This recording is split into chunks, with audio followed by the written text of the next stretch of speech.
ABP reporter में आपका एक बार फिर से स्वागत है। मैं हूं विकास भदौरिया, मेरे साथ है मेरी सहयोगी शिरीन। खबरों के सिलसिले को विस्तार से आगे बढ़ा देते हैं और यूपी के सीएम योगी आदित्यनाथ की बात कर लेते हैं। वे दिल्ली दौरे पर हैं और आज उनका दिल्ली दौरे का दूसरा दिन है। सीएम योगी आदित्यनाथ ने राष्ट्रपति रामनाथ कोविंद से और केंद्रीय परिवहन मंत्री नितिन गडकरी से मुलाकात की है। इसके बाद केंद्रीय मंत्री अनुराग ठाकुर और दोपहर के भोज पर धर्मेंद्र प्रधान से मिलने का कार्यक्रम है। इससे पहले कल योगी ने पीएम मोदी, गृह मंत्री अमित शाह, रक्षा मंत्री राजनाथ सिंह और बीजेपी अध्यक्ष जेपी नड्डा से मुलाकात की थी। ये 6 तस्वीरें आपके सामने हैं जब योगी अलग अलग नेताओं से मुलाकात करने पहुंचे थे। उत्तर प्रदेश की प्रचंड जीत के बाद योगी का दिल्ली दौरा कई मायनों में अहम है। इन मुलाकातों के जरिए वे अपने अगले मंत्रिमंडल के स्वरूप को भी तय करेंगे। योगी आदित्यनाथ के कैबिनेट को लेकर बीजेपी में मंथन चल रहा है और इस मंथन को 2024 लोकसभा चुनावों से भी जोड़कर देखा जा रहा है। किसको मौका मिलेगा, किसका पत्ता कटेगा, ये तो वक्त ही बताएगा। लेकिन अभी सियासी हलकों में कई मंत्रियों के नामों पर चर्चा जरूर हो रही है।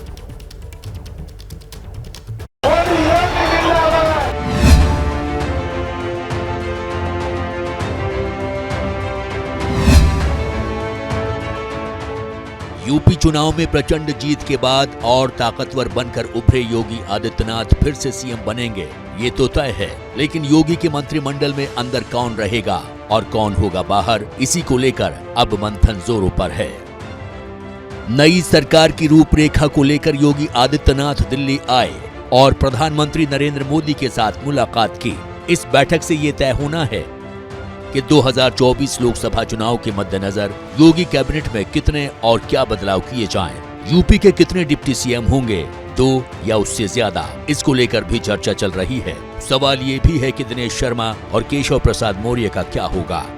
योगी की पिछली सरकार में केशव प्रसाद मौर्य और दिनेश शर्मा डिप्टी सीएम थे। मौर्य पिछड़ी जाति के कोटे से तो शर्मा ब्राह्मण कोटे से डिप्टी सीएम बनाए गए थे। एबीपी न्यूज़ को सूत्रों से जो जानकारी मिली है उससे ये लगभग तय माना जा रहा है कि दिनेश शर्मा इस बार योगी के मंत्रिमंडल से बाहर हो जाएंगे। हालांकि सूत्रों के मुताबिक संगठन में राष्ट्रीय स्तर पर उन्हें कोई बड़ी जिम्मेदारी दी जा सकती है। बीजेपी ने इस बार दिनेश शर्मा को चुनाव भी नहीं लड़वाया था, जबकि दूसरे डिप्टी सीएम केशव प्रसाद मौर्य चुनाव हार गए। लेकिन सूत्रों की माने तो पार्टी केशव प्रसाद मौर्य को कोई बड़ी जिम्मेदारी दे सकती है। अगर उन्हें डिप्टी सीएम नहीं बनाया गया तो उन्हें भारतीय जनता पार्टी का प्रदेश अध्यक्ष बनाया जा सकता है। यूपी की सत्ता में फिर से वापसी में प्रदेश अध्यक्ष स्वतंत्र देव सिंह की भी बड़ी भूमिका रही है। इसलिए पार्टी डिप्टी सीएम के पद के जरिए उन्हें उनकी मेहनत का इनाम दे सकती है। स्वतंत्र देव सिंह योगी सरकार में परिवहन मंत्री रह चुके हैं और वो प्रभावी कुर्मी समुदाय से आते हैं। महिला मतदाताओं ने इस बार भी बीजेपी को बम्पर वोट दिया। पीएम मोदी ने अपने संबोधन में इस बात का भी खास जिक्र किया।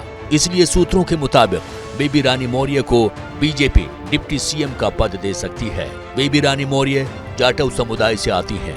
वो यूपी बीजेपी की बड़ी महिला चेहरा हैं। बेबी रानी उत्तराखंड की राज्यपाल रह चुकी हैं। सूत्रों के हवाले से बीजेपी के बड़े ब्राह्मण चेहरा ब्रजेश पाठक भी डिप्टी सीएम की रेस में हैं।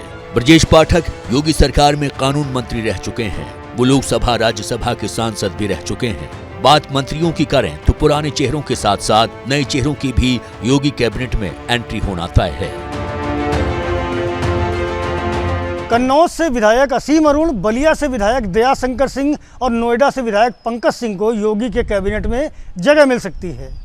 वहीं पिछली कैबिनेट के चेहरे सिद्धार्थनाथ सिंह और श्रीकांत शर्मा की वापसी भी तय मानी जा रही है।